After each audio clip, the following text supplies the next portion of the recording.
ونصلي ونسلم على سيدنا ومولانا محمد رسوله النبي الأمين المكين الحنين الكريم الرؤوف الرحيم أما بعد فأعوذ بالله من الشيطان الرجيم بسم الله الرحمن الرحيم إن في ذلك لذكرى لمن كان له قلب صدق الله مولانا العظيم۔ محترم مشائخ اعظام، علماء کرام، سامعین و ناظرین، سامعات و ناظرات اور دنیا بھر کے مجالس علم میں شرکت کرنے والے متعلمین، مستفیدین اور خواتین و حضرات، اللہ رب العزت کا شکر ہے جس کی توفیق سے ہم مجالس علم کا ایک سلسلہ وار بیان کر رہے ہیں، اور ان ابتدائی نشستوں میں ہم علم کے موضوع پر گفتگو کر رہے ہیں۔ پچھلی نشست میں میں نے کچھ احادیث نبویہ بیان کی جو بیشتر متفق علیہ اور صحیح بخاری، صحیح مسلم سے تھی، جس سے یہ ثابت کرنا اور واضح کرنا مقصود تھا کہ حواس خمسہ اور عقل یعنی دماغ کے جو حواس باطنی ہیں اور اکتساب علم کے یا تشکیل علم کے جو ذرائع ہیں اور جو پروسیس ہے، ان سے ماوراء اللہ رب العزت نے کچھ روحانی ذرائع، وسائل اور وسائط بھی انسان کی شخصیت میں، انسان کے باطن میں رکھے ہیں، ودیت کیے ہیں، جس کے ذریعے انسان کو انکشافات ہوتے ہیں، الہامات ہوتے ہیں، وہ معلومات نصیب ہوتی ہیں، وہ معارف نصیب ہوتے ہیں جو ظاہری حواس خمسہ اور باطنی یعنی عقلی حواس خمسہ سے بالعموم اسے حاصل نہیں ہو سکتے۔ تو پچھلی نشست میں ان احادیث مبارکہ کے حوالے سے جن کا بیان ہوا، صرف اس قدر میں ثابت کرنا چاہتا تھا کہ حضور علیہ الصلوۃ والسلام کی ان واقعات سے یہ بات اسٹیبلش ہو جائے ایک شرعی دلیل کے طور پر کہ عقل اور حواس کے علاوہ اور قرآن مجید کی وحی جلی کے بھی علاوہ کوئی اور سورس اور مین بھی ہے، کوئی اور ذریعہ علم بھی ہے جس کے ذریعے انسان پر حقائق اور موجودات منکشف ہوتے ہیں اور معلومات ملتی۔ چونکہ احادیث مبارکہ میں جتنے واقعات پچھلی نشست میں نے کوٹ کیے، نہ تو وہ قرآن مجید کا موضوع تھے، کیونکہ ان پر قرآن مجید کی کسی آیت کریمہ میں ان چیزوں کا بیان صراحت کے ساتھ نہیں ہے، اور نہ وہ قرآن مجید کی آیات کا سبجیکٹ ہی تھے، مضمون ہی نہیں تھے، اور نہ ان کا تعلق حواس کے ادراکات کے ساتھ تھا اور نہ عقل کی معلومات کے ساتھ تھا۔ صرف یہ ثابت کیا ان احادیث نبوی کے ذریعے کہ حواس اور عقل کی جب حد ختم ہوتی ہے تو اس کے بعد اور اللہ رب العزت سے جو وحی کا نزول اور وصول ہوتا ہے اللہ کے نبی پر کتاب کی صورت میں، قرآن مجید کی صورت میں، یا پہلے انبیاء علیہ السلام کو اپنی کتابوں کی صورت میں، تو جو وہی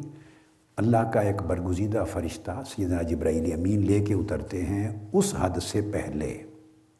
حواس اور عقل کی حدود کے بعد، اور وہی جلی جو کتابی صورت میں آتی ہے اس سے قبل درمیان میں ایک اور دنیا بھی ہے،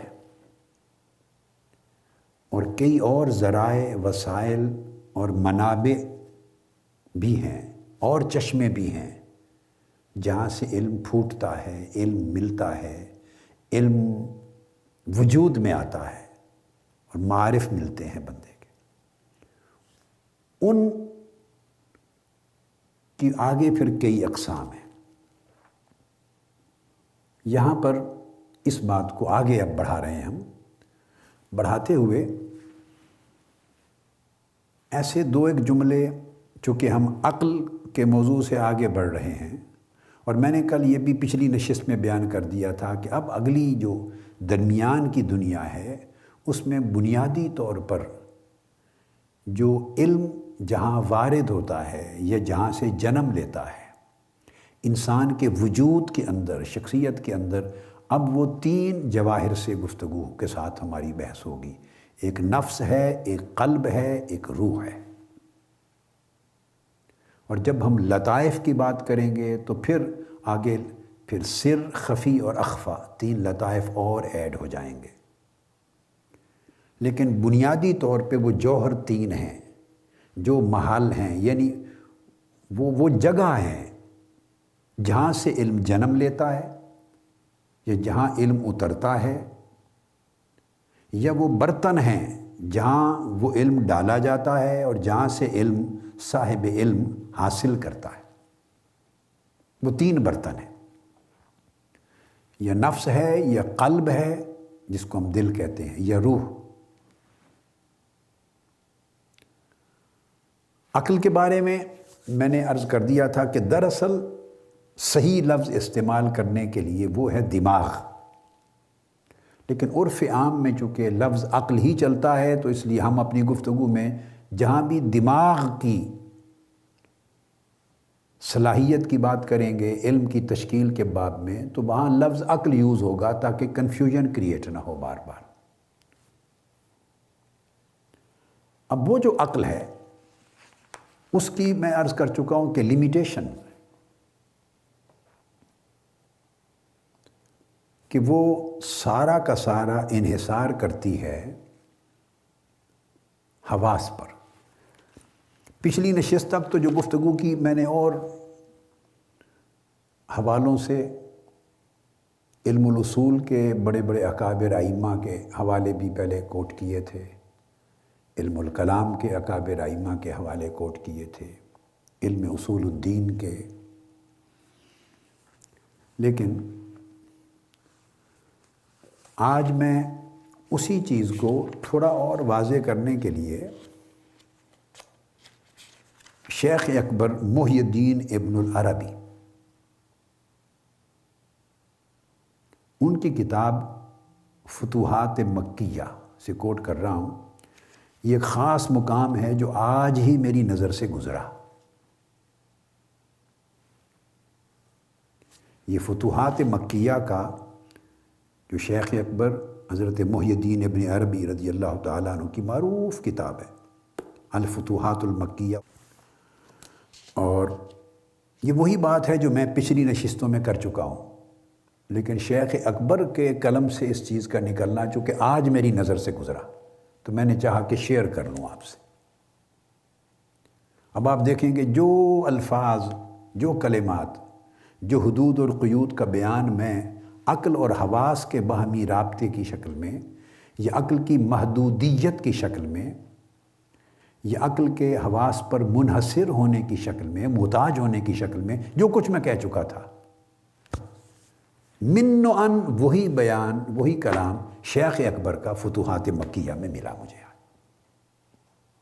تو میں نے صرف چاہا کہ میں شیئر کروں، باقی چیزیں ان کے حوالوں سے بھی اور آئیں گی۔ الفتوحات المکیہ کا یہ باب نمبر 58 ہے،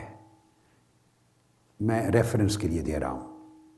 الباب الثامن والخمسون فی معرفت اسرار اہل الالہام، اہل الہام کے اسرار کی معرفت کا باب ہے، یہ باب کا نمبر 58 ہے۔ اب شیخ اکبر محی الدین ابن عربی اس مقام پر آگے علم الہی کا دراصل بیان کرتے ہوئے اور اس کے کچھ فرق کو بیان کرتے ہوئے، جو دل کے اوپر جس کا فیض اترتا ہے علم الہی کا یا علوم الہیہ کا جو وارد ہوتے ہیں قلب پر، اس کے اور اہل الہام کے اسرار کی معرفت کی بحث کی۔ اس میں درمیان میں یہ بات آئی ہے جو شیخ اکبر نے کہی۔ وہ کہتے ہیں کہ یہ وَهَذَا مِنْ أَعْجَبِ الْأُمُورِ عِنْدَنَا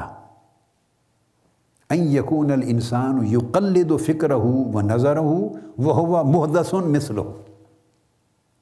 بڑی دلچسپ بات کی، وہی اب آپ میری پچھلی نشستوں کی گفتگو یاد کریں، میں کوئی اس میں پچھلی نشستوں میں درجنوں بار میں نے یہ جملے دہرائے۔ شیخ اکبر فرماتے ہیں کہ ہمارے نزدیک یہ چیز بڑی عجیب ہے، یعنی تعجب اور حیرت ہے اس سوچ پر کہ انسان اپنے فکر و نظر کا مقلد بنتا ہے اور اس کے فکر و نظر میں جو بات آتی ہے وہ کہتا ہے وہی صحیح ہے۔ کہنا وہ چاہ رہے ہیں کہ وہ لامحدود کو بھی اپنے فکر و نظر سے سمجھنا چاہتا ہے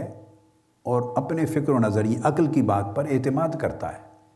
حالانکہ وہ محدث مثلہ، یہ بڑی خاص بات۔ وہ فرماتے ہیں حالانکہ عقل بھی اسی طرح حادث ہے جیسے وہ خود سارا اس کا وجود، جیسے اس کے وجود کی لیمیٹیشنز ہیں عقل کی بھی اسی طرح لیمیٹیشنز ہیں۔ ایسی بات نہیں ہے کہ ایک محدود وجود میں اللہ رب العزت نے ایک لامحدود جوہر عقل رکھ دیا ہو، دماغ رکھ دیا ہو، ایسا نہیں ہے۔ اور وہ کہتے ہیں کہ یہ جو دماغ کے قوائے ذہنی، جس کو قوائے ذہنی کہتے ہیں، یہ بھی اللہ تبارک و تعالیٰ نے انسان کے دماغ کے، اس کے وجود کے اندر ہی تشکیل کیے ہیں، اور یہ قوائے ذہنی اس کے اندر تشکیل کیے ہیں عقل کی خدمت کے لیے، تاکہ ان کے ذریعے، ان قوائے ذہنی کے ذریعے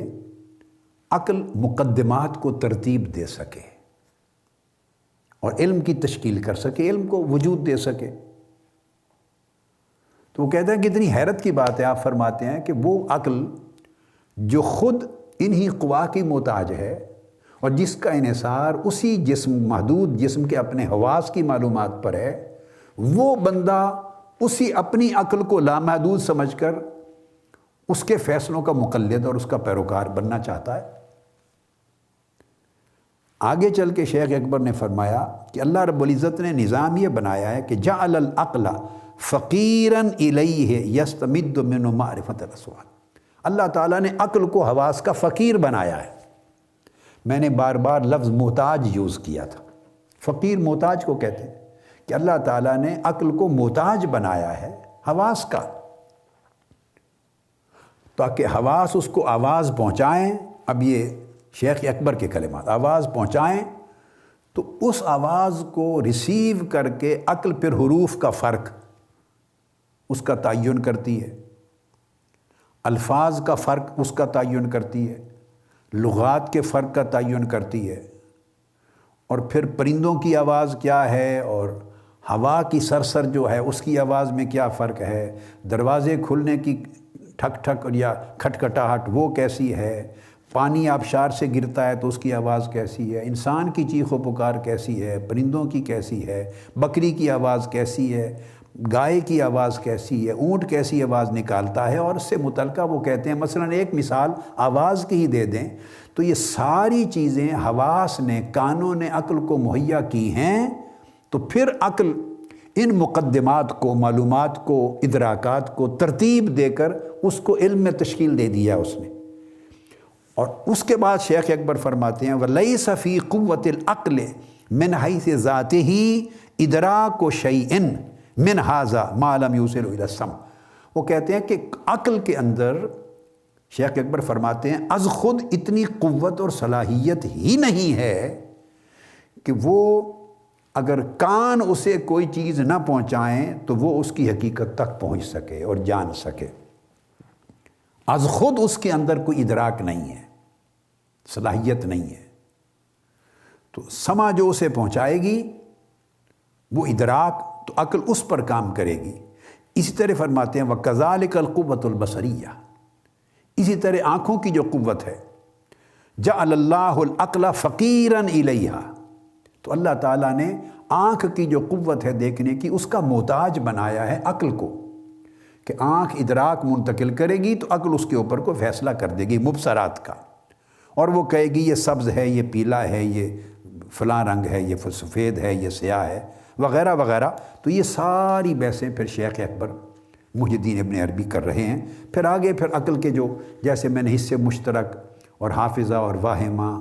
اور حصے خیال اور حصے متصرفہ، پانچوں حواس کا ذکر کیا، پھر اس کا اجمالاً آپ ذکر فرماتے ہیں۔ مطلب بات کا یہ ہے کہ آپ جس کسی کو لے لیں، اس پر کسی کی دوسری رائے نہیں ہے، کہ عقل کو ہر ایک نے محض محتاج بنایا، اور اس کی فرما روائی اور اس کی علم حاصل کرنے کی قوت کو کسی نے لامحدود نہیں مانا۔ یہاں ایک لطیف سی چیز ہے دلچسپ، وہ بتا دوں، اسی وجہ سے عقل کا نام عقل رکھا گیا ہے۔ ہم تو عرف عام میں عقل کا معنی فہم سمجھتے ہیں، اور یہ معنی لغت میں ہے، یعقلون، فہم کا معنی ہے، مگر عقل کا معنی ابو سعید، یہ کتاب ہے لغت کی، سب کتابیں جو اٹھائیں گے، تہذیب اللغہ اس وقت میرے پاس ہے ابو منصور الازہری کی، ابھی میں نے گفتگو شروع کرتے ہی یہ کتاب لغت کی اٹھوائی ابھی۔ تو شیخ ابو سعید اس میں فرماتے ہیں عقل کا معنی بیان کرتے ہوئے کہ عقل کا ایک معنی یہ بھی ہے کہ اذا اقامہ علی احدی رجلیہ، اگر کسی کو ایک ٹانگ پہ کھڑا کر دیا جائے تو اس کو بھی عقل کہتے ہیں۔ ایک ٹانگ پر کھڑے ہونے کے عمل کے لیے لفظ عقل کا استعمال ہوتا ہے، کہ عقل فلان وعقلہ،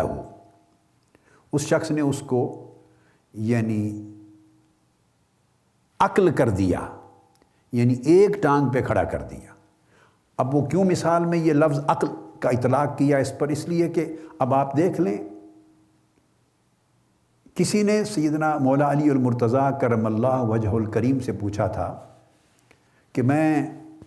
کتنی طاقت اور اختیار رکھتا ہوں؟ فرمایا آپ ایک ٹانگ اٹھا لیں اور ایک ٹانگ پہ کھڑے ہوں۔ فرمایا اتنی، یعنی بندے کی اپنی استعداد اور صلاحیت اتنی۔ تو ایک ٹانگ پہ کھڑے ہونے سے آدمی اپنی قوت میں، صلاحیت میں محدود ہو جاتا ہے، لمیٹڈ ہو جاتا ہے، اس لیے اس کو عقل کہا ہے۔ یعنی دو ٹانگوں پہ کھڑے ہونے کو عقل نہیں کہا، ایک ٹانگ پہ کھڑا ہونا۔ آپ دیکھ سکتے ہیں کہ اس میں بندے کی طاقت کتنی رہتی ہے، کتنا ثبات رہتا ہے، کتنی مضبوطی رہتی ہے، کتنی کمزوری آ جاتی ہے۔ تو اگر ایسا کر دیا، ایک ٹانگ پہ کھڑا کر دیا اور سارا دن گزر گیا، تو وہ کہیں گے ہوا معقول منذ الیوم، وہ معقول ہے وہ شخص، یعنی ایک دن سے، پورے دن سے ایک ٹانگ پر کھڑا ہے، اس کو کہیں گے ہوا معقول منذ الیوم، وہ پورے دن سے ایک ٹانگ پر کھڑا ہے۔ اسی طرح عقل کے لیے اور الفاظ استعمال کیے گئے ہیں۔ یہ اب میں دوسرا کوٹ کر رہا ہوں، یہ امام مجد الدین الفیروز آبادی ہیں، صاحب قاموس، تو بصائر ذوی التمییز میں ان کی کتاب ہے اس وقت، اس میں عقل کی بحث کرتے ہوئے، تو وہ ٹھیک ہے، عقل کا معنی حماقت کی ضد ہے، عقل جو ہے حمق کی ضد ہے، پاگل پن کی ضد ہے، عقول جمع ہے، لیکن اس کے معنی میں وہ بھی لکھتے ہیں کہ عقل، تو اس کو کہتے ہیں عقل یعقلہ و یعقلہ، اے امسکہ، کسی چیز کو روک دیا، باندھ دیا، اس کو بھی عقل کہتے ہیں۔ کسی کو باندھ دیا، روک دیا، عقل۔ تو باندھ دینا، روک دینا، یعنی اشارہ اس کی محدودیت کی طرف، اس کی لیمیٹیشنز ہیں۔ جب آپ عقل کو غیر محدود مانیں گے تو یہ بے عقلی کی بات ہو جائے گی، یعنی عقل کی اپنی صلاحیت، اپنی قوت، اپنی استعداد اور اپنی صفت کے خلاف بات ہو جائے گی۔ عقل کو لامحدود علم کا حاصل کرنے والا سمجھنا عقل کو لامحدود صلاحیت سمجھنا خود بے عقلی کی بات ہو جائے گی۔ اسی سے عقل البعیر ہے، اقال بھی ہے، یہ جو نکیل باندھتے ہیں اونٹ میں کہ منہ میں اونٹ کو، تو اور اس کو باندھ دیتے ہیں تو پھر وہ اپنی مرضی سے جدھر چاہے منہ اٹھا کے دائیں بائیں نہیں بھاگ سکتا، تو نکیل باندھنے والی جو چیز ہوتی ہے اس کو بھی عقل اور اقال کہا جاتا ہے۔ شد وظیفتہ، عقل البعیر اے شد وظیفتہ الی ذراعہ، یعنی اس کو باندھ دیا، عقلہ واعتقلہ، یہ سارا معنی اس کے لیے استعمال ہوتا ہے۔ تو یہ اشارہ سارا اسی طرف ہے، یعنی جو اس کی پنڈلی کا جو اگلا حصہ ہے اس کو جب باندھ دیتے ہیں، اس کے لیے بھی لفظ عقل کا یوز کرتے ہیں۔ اقال تو نکیل کے لیے یوز کرتے ہی ہیں نا، جس سے اس کو باندھ دیتے ہیں، مگر جب وہ بٹھانا چاہتے ہیں تو اس کی پنڈلیوں کا جو آگے ٹانگوں کا حصہ ہے اس کو جب باندھتے ہیں تو اس کو بھی اس کے لیے لفظ استعمال ہوتے ہیں کہ عقلہ واعتقلہ، عربی میں کہتے ہیں حیوان کا جو پنڈلی کے اگلے حصے ہیں اس کو باندھ دیے تاکہ اب وہ کہیں بھاگ نہ سکے، اس کی موومنٹ کو لمیٹڈ کر دیا۔ تو عقل کے جتنے بھی معانی ہیں وہ اسی طرح کہتے ہیں۔ عقل کا مفہوم یہ بھی ہے کہ فَمَطْبُوعٌ وَمَسْمُوعٌ، دو قسمیں عقل کی، وَلَا يَنْفَعُ مَسْمُوعٌ إِذَا لَمْ يَكُ مَطْبُوع، ایک چیز چھپی ہوئی ہو، لکھی ہوئی ہو، سامنے پڑی ہو تو اسی کو آپ پڑھ سکتے ہیں، دیکھ سکتے ہیں تو اس کو سمجھ سکتے ہیں، اور اگر وہ لکھی ہوئی چیز آپ کی آنکھوں کے سامنے نہ ہو تو آپ اس کو نہ سن سکتے ہیں، نہ سمجھ سکتے ہیں، نہ ادراک کر سکتے ہیں۔ یعنی یہ سارا اشارہ اس امر کی طرف ہے کہ حواس کے ادراک اور عقل کے ترتیب مقدمات کا جو پروسیس ہے یہ آپس میں انٹر ڈیپینڈنٹ ہیں، ایک دوسرے پر ڈیپینڈ کرتے ہیں۔ تو آپ ان کو آزاد کر دیں گے تو وہ عقل کا اپنا معنی ہی ختم ہو جائے گا، وہ عقل ہی نہیں رہے گی۔ تو اس کے اندر بنیادی طور پہ امساک کا معنی ہے روک دینا، باندھ دینا، جوڑ دینا، ایک ٹانگ پہ کھڑا کر دینا، محدود کر دینا، موومنٹ کو روک دینا۔ یہ خود عقل کا جو لفظ ہے اس کے اندر ان بلٹ یہ معنی پایا جاتا ہے۔ تو یہاں سے عقل کی جو میں نے کہا محدودیت، جیسے حواس کی محدودیت ہے، یہ اسٹیبلش ہوتی ہے۔ اب یہ جتنی بات عقل کے لیے کی، پھر سمجھ لیں یہ اشارہ دماغ کی طرف ہے، جو قوائے ذہنی ہیں، جو اس کی قوتیں ہیں، صلاحیتیں ہیں، اس کو علم کو ترتیب دینے کی، اس کی طرف اشارہ ہے۔ اور اب اس کے بعد آج سے جو ہماری گفتگو، بلکہ کل سے پچھلی نشست سے شروع ہو گئی، وہ تعلق میں نے کہا تھا نفس، قلب اور روح کے ساتھ۔ اب لفظ قلب سے شروع کرتے ہیں کہ ایک علم جہاں عقل یعنی حواس اور عقل یعنی حواس اور دماغ جب ان کی حد ختم ہو جاتی ہے، اور بہت سارے حقائق اور موجودات ہیں اس کائنات میں جن کا علم انسان کو حاصل ہے، وہ حاصل کرنا چاہتا ہے، حاصل ہوتا رہے گا اور حاصل کرنے کی ضرورت ہے، اور وہ حواس بھی نہیں کر سکتے اور عقل یعنی دماغ بھی نہیں حاصل کر سکتا۔ وحی الہی اور کتاب ربانی جو انبیاء علیہ السلام انسانیت کو دیتے ہیں، وہ اس کے بعد آگے کا بڑا عظیم اور ہر چیز پر کامل چشمہ ہدایت، اس سے قبل۔ تو یہ جو لطائف کی بات آ گئی، میں نے کہا اس میں سے جیسے عقل کی بات کی، اسی طرح قلب کی آج بات کر رہے ہیں۔ قرآن مجید نے، اب دیکھیے جب ہم لفظ قلب بولتے ہیں تو ہمارے عام استعمال میں قلب یعنی دل، اس سے مراد یہ گوشت کا لوتھڑا ہوتا ہے جس کا کام ہے، جس کے 4 خانے ہیں، 4 چیمبرز ہیں، اوریکلز ہیں، وینٹریکلز ہیں، وریدوں کے ذریعے پورے جسم کا جو گندا خون ہے وہ اس قلب کے ایک خانے میں آتا ہے، داخل ہوتا ہے، اس کے لیفٹ اوریکل میں داخل ہوتا ہے، وہاں سے پمپ ہو کے رائٹ اوریکل میں نیچے آ جاتا ہے، اور وہاں سے پھر پمپ ہو کے پھیپھڑوں میں لنگز میں جاتا ہے، وہاں آکسیجنیٹڈ ہوتا ہے، اس کو صفائی ہوتی ہے، آکسیجن ملتی ہے، اور وہاں سے صاف ستھرا آکسیجن لے کر پھر وہ دوسری سائڈ کے اوریکل میں، لیفٹ اوریکل میں آ جاتا ہے، وہاں سے پمپ ہو کے نیچے آتا ہے رائٹ اوریکل وینٹریکل میں، وہاں سے پمپ ہوتا ہے تو پھر پورے جسم کو آرٹریز، شریانوں کے ذریعے پورے جسم کو سپلائی کرتا ہے، پھر اس کے اندر اپنے عضلات ہیں، مسلز ہیں، پھر ٹیشوز ہیں، والوز ہیں، خانے ہیں، یہ ایک اپنا فنکشن ہے، ایک عضو ہے، جیسے دماغ ہے ایک اپنا، ایک پوری دنیا ہے۔ تو ہم عرف عام میں دل سے مراد بس یہی لیتے ہیں، دل یہ جو دھڑکتا ہے، اس کے نچلے ایک وینٹریکل کی دھڑکن سے ہی نبض کی دھڑکن کا پتہ چلتا ہے۔ یہ سارا جو نظام حیات ہے، ہم اس سے آگے نہیں جاتے۔ لیکن یاد رکھ لیں کہ علم کے باب میں جس قلب کی اور جس دل کی بات ہم کر رہے ہیں، وہ دل یہ نہیں ہے، وہ قلب القلب ہے۔ یہ دل اس کا محل ہے، اس کی جگہ ہے، اس کا برتن ہے۔ وہ قلب ایک روحانی جوہر ہے، وہ قلب ایک روحانی جوہر ہے۔ یہ جو دل ہے یہ صرف اس کی جگہ ہے، اس کا برتن ہے، اس کا محل ہے، اس کا مقام ہے۔ اس لیے اس قلب کا تعلق علم کے ساتھ ہو جاتا ہے، اس قلب کا تعلق انوار الہیہ کے ساتھ ہو جاتا ہے، اس قلب کا تعلق ایمان میں تصدیق کے ساتھ ہو جاتا ہے، اس قلب کا تعلق تکذیب کے ساتھ ہو جاتا ہے۔ اگر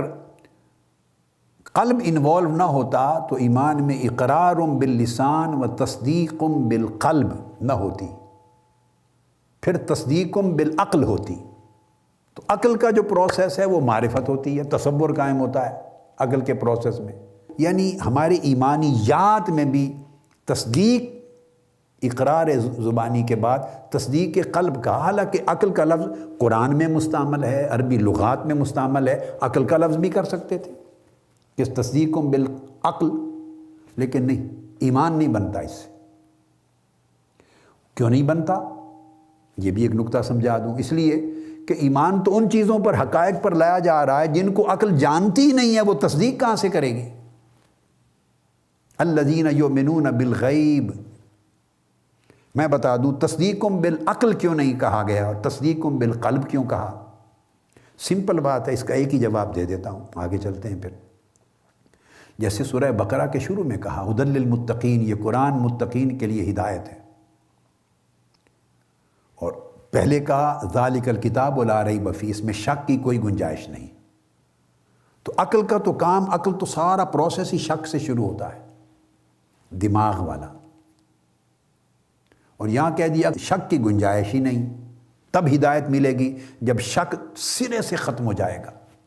اور شک میں نے آپ کو پہلے بتایا کہ دو حدیں ہیں، ایک حد علم ہے، ایک حد جہل ہے۔ اس کے درمیان 50% پر اگر 50% پر اگر آپ علم اور جہل کے درمیان پہنچے تو وہ شک بنتا ہے، اور اگر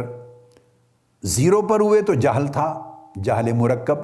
اور بالکل نفی ہوئی، پتہ ہی نہیں، تو جہل بسیط تھا۔ اب اگر نکلے تو 1% سے لے کر 49% تک، یہ جو پورا حصہ ہے 49% تک آپ نے سفر کیا، یہ وہم میں رہتا ہے، وہم میں۔ اگر وہ تصور آپ کا جہل مرکب سے نکل کر، جو غلط تصور تھا، خلاف واقعہ تھا، خلاف حقیقت تھا، وہ نکل کر 49% تک رہا تو وہم تھا، 50% پہ آ گیا تو وہ شک بن گیا، پھر 50% کراس کر گیا تو 51% سے لے کر 99% تک، یہ جو پھر آگے 49 دائرے ہیں، یہ ظن کے ہیں۔ وہ تصور اس دائرے میں جہاں بھی رہا وہ ظن رہا۔ تو 99% کو کراس کیا، 100% تک تصور پہنچا، تصدیق کے مرتبے تک، تو وہ علم بنا۔ اب قرآن مجید فرماتا ہے تصدیق ذہنی نہیں مانی، ایمان کے لیے نہیں کہا، تصدیق قلبی کہا، کیونکہ قرآن کہتا ہے الذین یؤمنون بالغیب۔ تصدیق تو ایمان کا حصہ ہے نا، ایمان ہے اقرار باللسان و تصدیق بالقلب، زبان سے، جس پہ آپ جس ہاتھ پر، ہستی پر، صفات پر، عالم آخرت پر، اور جو اللہ کے رسول نبی لے کے آئے ہیں، جو آپ کو بتایا جا رہا ہے، اس چیز کو مانو۔ تو جس پر آپ ایمان لا رہے ہیں اس کے لیے فرما دیا کہ زبان سے اقرار کرو، دل سے تصدیق کرو، اور شرط کیا؟ الذین یؤمنون بالغیب، کہ بن دیکھے ایمان لاؤ۔ اب اگر بن دیکھے ایمان لانا یہ چونکہ شرط ہے، اور ہم طے کر چکے ہیں کہ اگر دیکھا نہ ہو تو عقل تو اس کو ریسیو ہی نہیں کر سکتی، عقل اس مقدمہ کو ترتیب ہی نہیں دے سکتی، عقل اس کے باب میں علم کو تشکیل ہی نہیں دے سکتی، تو تصدیق کہاں سے کرے گی؟ یہ تو تصدیق تو آخری مرتبہ ہے جب وہ علم بنتا ہے، تصور سے علم میں کنورٹ ہوتا ہے، تو اس کا تو سارا انحصار دیکھنے پر ہے، سننے پر ہے، چکھنے پر ہے، سونگھنے پر ہے، چھونے پر ہے۔ اس کا تو انحصار محتاجی ساری حواس کی ہے۔ حواس نے جو کچھ فراہم کیا تو عقل نے اس کو مانا اور تصدیق تک پہنچایا۔ اور یہاں جو ایمان لانے کی بات ہو رہی ہو تو کہا جا رہا ہے اللہ پر ایمان لاؤ، اللہ کو ایک مانو، خالق کائنات مانو، اس کی صفات پر ایمان لاؤ، قادر مطلق مانو، آخرت پر ایمان لاؤ، مرنے کے بعد جی اٹھنے پر ایمان لاؤ، جزا اور سزا پر ایمان لاؤ، بعثت پر ایمان لاؤ، اللہ کی وحی پر ایمان لاؤ۔ تو وہ سارے حقائق، جنت و دوزخ پہ ایمان لاؤ، جو حقائق جن پر ایمان لانے کی دعوت دی جا رہی ہے وہ تو سارے حواس خمسہ کے دائرے میں ہی نہیں آتے۔ اور جب حواس کے دائرے میں نہیں آتے تو اس کا مطلب ہے وہ عقل کے دائرے میں بھی نہیں آئیں گے۔ عقل کے دائرے میں ہم ڈسکس کر چکے ہیں پہلے، وہی کچھ ہی آئے گا نا جو حواس کے دائرے میں آیا تھا، اور حواس نے کنوے کیا تھا اور عقل نے انہیں سے مرتب کر کے علم بنا دیا تھا۔ تو کوئی علم بنے گا تو تصدیق ہوگی۔ تو عقل تو بن دیکھے جانتی ہی نہیں ہے کسی چیز کو، اس کو تو پتہ ہی نہیں ہے کسی چیز کا، وہ تصدیق کہاں سے کرے؟ اس لیے یہ جو ایمان کی تعریف ہے، یہیں سے ہمارا یہ موضوع ثابت ہو گیا کہ اس کا مطلب یہ ہے کہ عقل تو تھی جس کی جگہ دماغ ہے، اس کو ہٹ جائیں، حواس اور دماغ کو، عقل کو چھوڑ دیں، تو اس کا مطلب ہے ایک دل کوئی اور بھی ہے جو یا تصدیق کرتا ہے یا تکذیب کرتا ہے۔ تصدیق کر دے تو مومن ہو جاتا ہے، تکذیب کر دے، جھٹلا دے تو کافر ہو جاتا ہے۔ اب یہ تصدیق و تکذیب کرنے والا دل یہ تو نہیں ہے جو گوشت کا لوتھڑا ہے، جس کا ذکر ہم پہلے کر چکے ہیں، جس کو ہم میڈیکل پوائنٹ آف ویو سے بیولوجیکلی جس کو ہارٹ کہتے ہیں، وہ تو نہیں ہے، اس کا تو کام ہی نہیں ہے تصدیق کرنا، تکذیب کرنا۔ اس کا مطلب یہ ہوا کہ وہ اس کے اندر، قلب کے اندر کوئی اور قلب ہے۔ اب یہاں میں آگے چلنے سے قبل یہ بتا دوں کہ اس کو قلب کہتے کیوں ہیں؟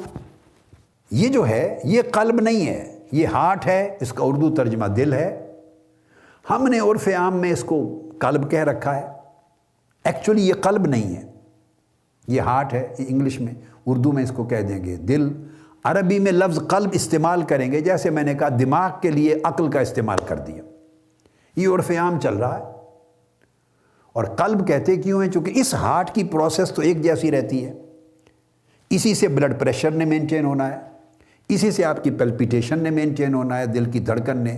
اسی سے پوری باڈی کی آکسیجن کی، خون کی فراہمی نے، اسی سے صحت، اسی سے پورے جسم کی جان نے مینٹین ہونا ہے۔ تو یہ تو اس کی صحت مینٹین کی جاتی ہے، اس کی صحت مینٹین کی جاتی ہے، اسی کی دیکھ بھال کرتے ہیں کہ اس کی صحت میں اونچ نیچ نہ آئے،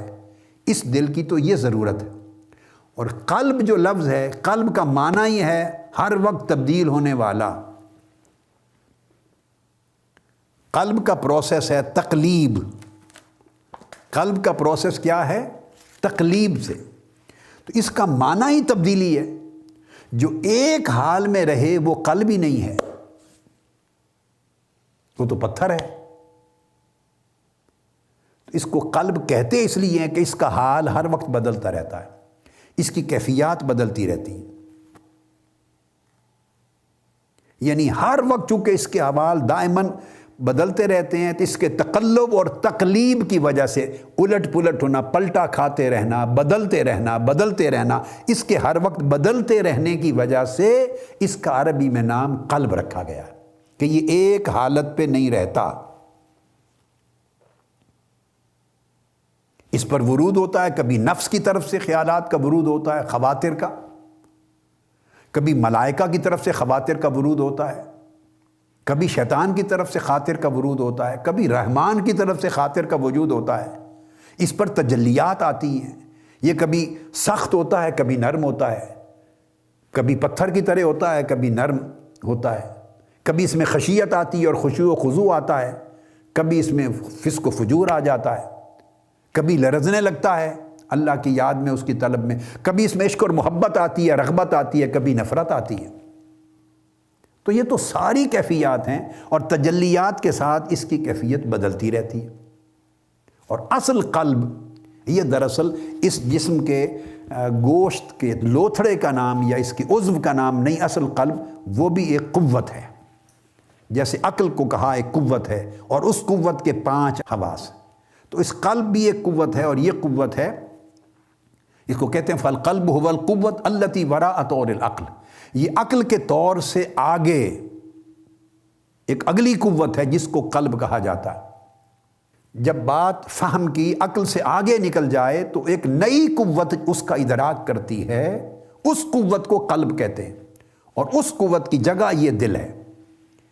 اس لیے قرآن مجید نے یہ جو آیت کریمہ میں نے تلاوت کی، قرآن مجید نے فرمایا ان فی ذالک لذکری لمن کان لہ قلب،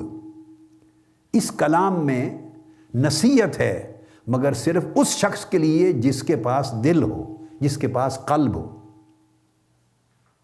قرآن مجید نے یہ نہیں فرمایا ان فی ذالک لذکری لمن کان لہ عقل، کہ جس کے پاس عقل ہو اس کے لیے نصیحت ہے، نہیں، چونکہ یہ نصیحت جس چیز کو ایڈریس کر رہی ہے، جس چیز کو، جس حقیقت کو ایڈریس کر رہی ہے، عقل اس کا احاطہ اور ادراک نہیں کر سکتی، عقل کی صلاحیت سے وہ ماورا ہے،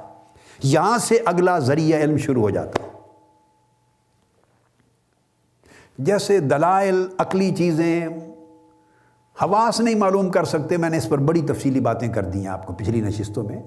ان کی ایک محدود کاروائی ہے، ایک محدود لمیٹڈ ان کی صلاحیت ہے، تو آنکھیں، کان، ناک، ہاتھ اور زبان آن دیئر اون اپنی جگہ پر وہ تو تمیز بھی نہیں کر سکتے نا، ان میں تو قوت تمیز بھی نہیں ہے، امتیاز بھی نہیں کر سکتے رنگوں میں، آوازوں میں، معانی میں، فلاں چیز، کوئی وہ تو صرف تاثرات کو بھیجتے ہیں، صورت کو بھیجتے ہیں، اس کے معانی کو بھیجتے ہیں، سارا کام عقل کے کارخانے میں ہوتا ہے۔ تو جس طرح ان کی محدود ایک صلاحیت ہے، اس سے آگے نہیں کر سکتے، تو اسی طرح عقل کی محدود صلاحیت ہے، وہ انہی کے بھیجے ہوئے مقدمات کو ترتیب دینا ہے، اس نے تاثرات کو منظم کرنا ہے اور تصور اور علم بنا دینا ہے۔ اب جو چیزیں حواس میں نہیں آئیں گی وہ عقل میں نہیں آئیں گی، تو اس کا مطلب ہے عقل میں صرف وہی کچھ آیا جو حواس کے دائرے میں آ سکتا تھا یا آ چکا تھا کسی زمانے، خواہ آج میں نے یہ پچھلی نشست میں بیان کیا، خواہ سالوں قبل اور خواہ صدیوں سے آ رہا ہے، تو عقل سے آگے نہیں۔ تو اب جو چیزیں جن کو قرآن اور وحی اور ایمان جن کو ایڈریس کر رہا ہے، وہ حقائق ہیں جو حواس اور عقل کے دائرے میں نہیں آتے، تو پھر اس کے بعد کچھ آگے کوئی چیز ہوگی جس کو ایڈریس کیا جائے گا، اور وہ ایڈریس اس گوشت والے عضو کو تو نہیں کیا جا سکتا، اس کا تو فنکشن نہیں ہے ہارٹ، وہ پھر اس قلب ہے جس کو قلب القلب کہتے ہیں۔ اس لیے قرآن مجید نے کہا کہ اس نصیحت کا فائدہ اسی کو پہنچے گا جس کے پاس قلب ہے، دل ہے، اور یہ دل تو ہر ایک کے پاس ہے، اس میں تو امتیاز ہی نہیں، عقل بھی ہر ایک کے پاس ہے، اور یہ گوشت والا جو عضو ہے یہ دل بھی ہر ایک کے پاس ہے۔ تو کیا ضرورت تھی قرآن میں اللہ رب العزت کے فرمانے کی لمن کان لہ قلب، جس کے پاس قلب ہے اسی کو نصیحت کام دے گی۔ تو اس سے پتہ چلا کہ یہ کوئی اور چیز ہے، اور یہ جو قوت ہے دراصل یہ وہ ہے جہاں عقل جواب دے جاتی ہے، عقل کا دائرہ جہاں ختم ہو جاتا ہے تو اس سے آگے عقل کے بعد قلب شروع ہوتا ہے، اور قلب ایک ایسا جوہر ہے جس کی حالت ہر وقت متغیر رہتی ہے، کبھی حضرت الہیہ کے قریب جاتا ہے، کبھی اس کے بعید جاتا ہے، کبھی اس میں روشنی آتی ہے، کبھی اس میں اندھیرا آتا ہے، کبھی اس میں قبض آتی ہے، بند ہوتا ہے، کبھی بسط آتی ہے، کھلتا ہے، کبھی انشراح آتا ہے، کبھی اس میں انبساط کے ساتھ آتا ہے، کبھی انقباض آتا ہے، کبھی مختلف خواتر اور حواجث اس کے اوپر آتے ہیں، کبھی تجلیات رحمانی ربانی آتی ہیں۔ اور یہ ذہن میں رکھ لیں، جس طرح عقل حواس سے معلومات لے کر عقل علم کو ترتیب دیتی تھی، اسی طرح قلب بھی بعض ذرائع سے لیتا ہے اور اس کو ترتیب دیتا ہے اور اس کو علم میں بدلتا ہے اور فہم میں بدلتا ہے۔ جیسے عقل فکر سے لیتی ہے، فکر حواس کی ادراکات سے تشکیل پاتا ہے، اس طرح قلب بھی اس کے کچھ جگہیں ہیں، کچھ محلات ہیں، کچھ عالم ہیں، کچھ مقامات ہیں، کچھ منابع یعنی چشمے ہیں، کچھ جگہیں ہیں جہاں سے قلب بھی لیتا ہے، اور قلب لینے کے بعد پھر وہ اس درجے پر پہنچتا ہے، وہ چیز بنتا ہے جس کو قرآن نے کہا کہ اس کی نصیحت اسی کو فائدہ دے گی جس کے پاس قلب ہوگا۔ تو یہ ایک لطیفہ ہے، یہ بھی ایک جوہر ہے روحانی۔ اب دیکھیے، اب اسی کو پہلے لے لیتے ہیں، پھر اس کے بعد آگے چلیں گے قلب کی بات کرتے ہوئے کہ جتنا میں نے اب تک بطور بنیاد کے بعد آپ کے سامنے رکھی، اس کو قرآن مجید سے اسٹیبلش کرتے ہیں۔ اب آگے آئیے، قرآن مجید کہتا ہے اعوذ باللہ من الشیطان الرجیم، ختم اللہ علی قلوبہم وعلی سمعہم، اللہ تعالیٰ نے ان کے دلوں پر مہر لگا دی اور ان کی کانوں پر، وعلی ابصارہم، اس طرح اور آنکھوں پر بھی پردہ ہے۔ تو حواس کا ذکر بھی کیا، اور جب حواس کا ذکر ہو جائے تو اس کے اندر وہ جو عقل ہے، عقل دماغی، وہ آ جاتی۔ تو یہاں دلوں پر مہر لگانے کی بات کی، حالانکہ اس دل میں تو نہ کوئی مہر لگتی ہے نہ کوئی ضرورت، یعنی دروازہ دل کا بند کر دیا۔ اس دل میں جو فہم نے، معرفت نے، تصدیق نے داخل ہونا تھا وہ بند کر دیا۔ پھر قرآن مجید نے ایک اور جگہ ارشاد فرمایا، الا من اتی اللہ بقلب سلیم، قیامت کے دن تمہارا مال، دولت، اولاد، یہ چیزیں نفع نہیں دیں گی، اسی کو سلامتی ہوگی جو قلب سلیم لے کر اللہ کے حضور پیش ہوگا۔ اب یہ جو سلامتی یہ قلب ہے، یہ اس جسم کی صحت سے متعلق نہیں بات ہو رہی، یہ سلامتی اور ہے۔ یہ کون سی سلامتی ہے؟ جیسے پھر یہ جو پہلا میں نے بیان کیا تاکہ میں کوٹ بھی کرتا جاؤں، ساتھ ہر کوئی سنتا ہے نا، تو لمن کان لہ قلب، یہ نصیحت اسی کو فائدہ دے گی جس کے پاس قلب ہے۔ یہ سورہ قاف۔ اور جو اللہ کے حضور قلب سلیم، سلامتی والا دل لے کر آئے گا،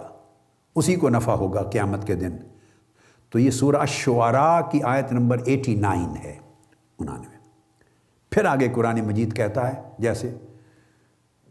فَمَن يُعَظِّمْ شَعَائِرَ اللَّهِ فَإِنَّهَا مِن تَقْوَى الْقُلُوبِ، جو اللہ کے شاعر کی تعظیم کرتا ہے تو یہ دلوں کا تقوی ہے۔ تو گویا اب یہ جو عضوی قلب ہے، جسمانی دل، اس کا تو کوئی تعلق نہیں تقوی یا فجور سے، اس کا تو فنکشن ہی اور ہے۔ تو اس نے فرمایا یہ دلوں کا تقوی ہے۔ یہاں لفظ نفس بھی استعمال ہو سکتا ہے، نفوس بھی استعمال ہو سکتا ہے، عقول اور عقل بھی استعمال ہو سکتا ہے، دونوں قرآنی لفظ ہیں۔ یہ تو دیکھیے نا، قرآن مجید ایک لفظ کو استعمال نہ کرتا ہو، افلا یعقلون، اور عقل کی جگہ جگہ قرآن مجید میں ذکر آیا ہے۔ تو یہ ایسا لفظ ہو کہ قرآن مجید میں استعمال نہ ہوا ہو، یہ تو استعمال ہوا ہے جگہ جگہ۔ میں بھی آپ کو کچھ آیتیں کوٹ کر دیتا ہوں۔ تو یہاں کہا اللہ رب العزت نے کہ یہ دلوں کا، قلوب کا تقوی ہے، اور یہ پھر قرآن مجید نے فرمایا ام علی قلوب اقفالھا، کیا ان کے دلوں پر تالے لگے ہوئے ہیں، القتال آیت نمبر 24۔ پھر فرمایا کلا بل ران علی قلوبہم، یہ جو گناہ ہیں، اعمال سیئہ اور گناہوں کے زنگ چڑھ جاتے ہیں دلوں پر۔ تو یہ جو دل ہے اس کے اوپر تو کوئی زنگ چڑھنا نہیں۔ آقا علیہ السلام کی حدیث بھی آپ نے فرمایا کہ دلوں کو کا جو اللہ کے ذکر سے دل اجلے ہوتے ہیں، گناہوں سے زنگ آلود ہو جاتے ہیں۔ اس طرح فرمایا اللہ رب العزت نے سورہ بقرہ آیت نمبر 260 میں وَلَٰكِن لِيَطْمَئِنَّ قَلْبِي، سیدنا ابراہیم علیہ السلام نے جب کہا تھا مردہ تو کیسے زندہ کرتا ہے مجھے دکھا دے، فرمایا میں دل کا اطمینان چاہتا ہوں۔ تو یہ ایک اور اطمینان، الا بذکر اللہ تطمئن القلوب، بے شک اللہ کے ذکر سے دلوں کو اطمینان ملتا ہے۔ اب یہ تمام آیات میں اس لیے قرآن مجید کی کوٹ کر رہا ہوں کہ آپ کو یہ چیز ذہن نشین ہو جائے اور شک نہ رہے کہ قلب ایک اور جوہر ہے، ایک اور جوہر ہے قلب۔ اور جو پہلی سورہ قاف کی آیت پڑھی تو قرآن مجید نے لفظ عقل کا بھی استعمال کیا۔ میں اس لیے کہہ رہا ہوں کہ جب عقل کا لفظ قرآن مجید میں اویلیبل ہے اور قرآن کی لغت میں، قرآن کی زبان میں استعمال ہوتا ہے، تو اگر یہاں مراد عقل تھی تو ہر جگہ عقلی یوز کی جاتی۔ اب سورہ بقرہ کی اندر آیت نمبر 75 ہے، ارشاد فرمایا یسمعون کلام اللہ ثم یحرفونہ من بعد ما عقلوہ، اللہ کا کلام سنتے ہیں پھر اس کو بدل دیتے ہیں عقل میں آ جانے کے بعد، سمجھ لینے کے بعد، سمجھ کے معنی میں۔ پھر قرآن مجید میں فرمایا اسی بقرہ کی آیت نمبر 44 میں فرمایا الکتاب کا ذکر کر کے فَأَنْتُمْ تَتْلُونَ الْكِتَابَ أَفَلَا تَعْقِلُونَ، کیا تم عقل سے کام نہیں لیتے؟ لعلکم تعقلون البقرہ میں اس طرح جگہ جگہ قرآن مجید نے لعلکم تعقلون افلا تعقلون، قرآن مجید میں بے شمار مقامات پہ یہ ایڈریس کیا گیا۔ پھر الملک میں سورہ الملک میں کہا قالوا لو كنا نسمع او نعقل ما كنا فی اصحاب السعیر، اگر ہم سننے والے ہوتے اور عقل رکھنے والے ہوتے تو ہم پھر آج دوزخ کی آگ میں جل نہ رہے ہوتے۔ پھر وَتِلْكَ الْأَمْثَالُ نَضْرِبُهَا لِلنَّاسِ وَمَا يَعْقِلُهَا إِلَّا الْعَالِمُونَ، یہ مثالیں اس لیے دے رہے ہیں لوگوں کو تاکہ وہ سمجھیں، مگر اس کی عقل عالموں کے ہے، صاحبان علم کو ہے۔ اسی طرح اللہ پاک نے زمین آسمان کی نشانیاں، بارش کی، بادلوں کی بہت ساری دیں اور فرمایا لَآيَاتٍ لِقَوْمٍ يَعْقِلُونَ، یہ سب چیزیں عقل رکھنے والوں کے لیے نشانیاں ہیں۔ الغرض یہ المعجم المفرس اگر آپ اس کو دیکھیں تو ساری آیتیں اکٹھی سامنے آ جائیں گی اور قرآن مجید میں جا بجا۔ تو یہ میں صرف یہ بتانے کے لیے کچھ آیتیں بطور نمونہ کے کوٹ کر دیں کہ عقل یہ لفظ ایسا نہیں ہے کہ قرآن مجید میں مستعمل نہیں، قرآن مجید میں استعمال ہوتا ہے اور اسی سینس میں استعمال ہوتا ہے، مگر یہ قرآن مجید میں اویلیبل ہو کر استعمال ہو کر بھی ان مقامات پر قلب کو لفظ کو لایا گیا اور فرمایا ان فی ذالک لذکری لمن کان لہ قلب او القی السمع وہو شہید۔ ان آیتوں میں نصیحت ہے اس شخص کے لیے جس کے پاس قلب ہے یا اس کو القاء کی گئی ہے سمع، سنایا گیا ہے اور وہ دیکھنے والا ہے، مشاہدہ کرنے والا ہے۔ پھر جو وحی کے بارے میں ارشاد آیا سورہ شعراء 194 فرمایا انزل بہ الروح الامین علی قلبک لتکون من المنذرین،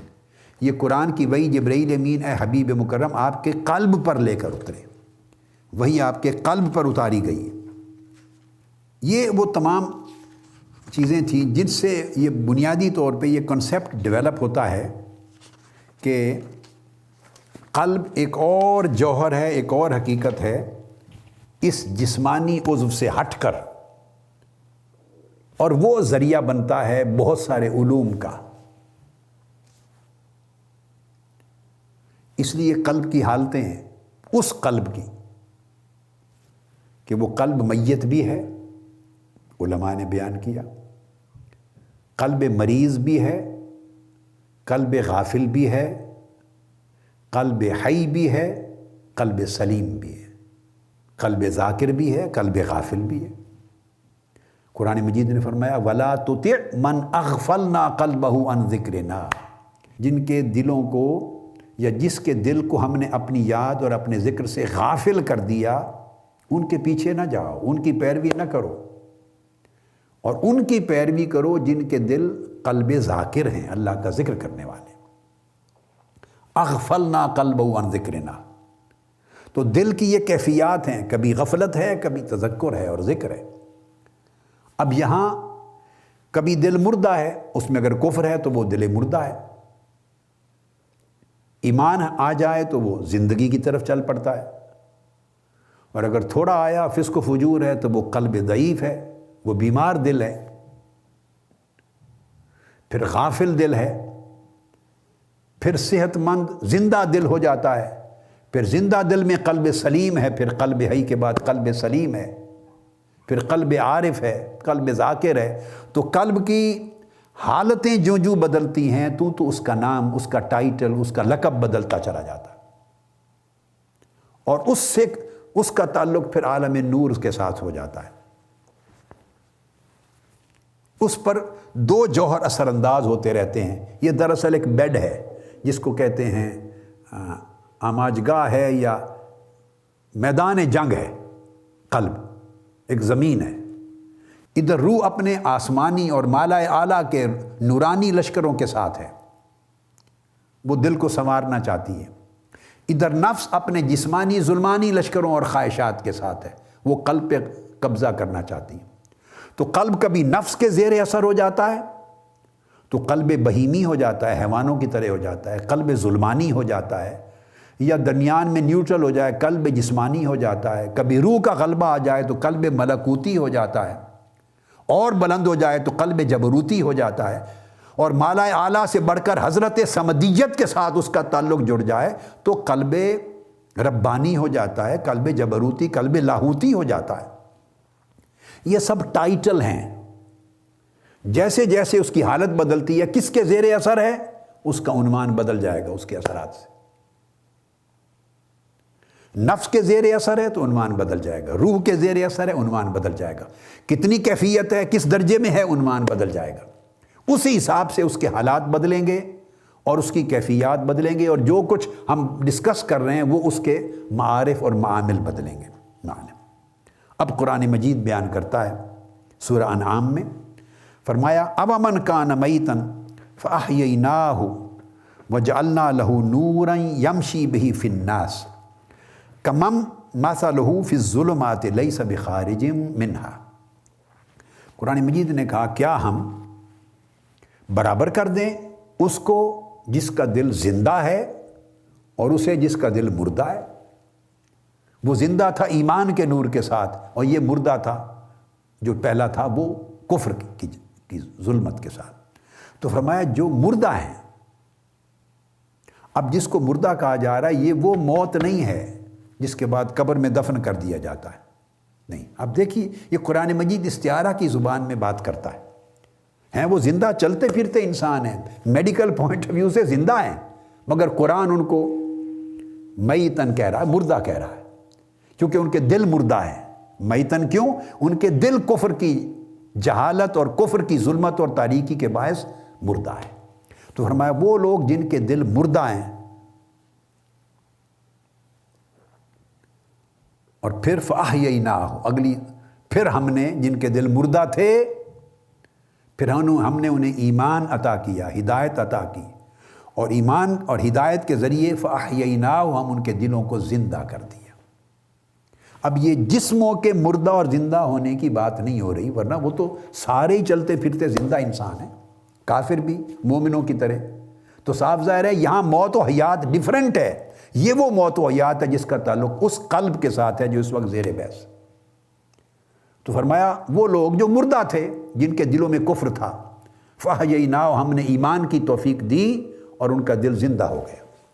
اور پھر اس سے آگے بڑھایا وجعلنا لہ نورا، پھر ہم نے ان کے دلوں میں نور رکھ دیا۔ یہ بڑی امپورٹنٹ چیز ہے، ایمان کے ذریعے زندہ ہو گیا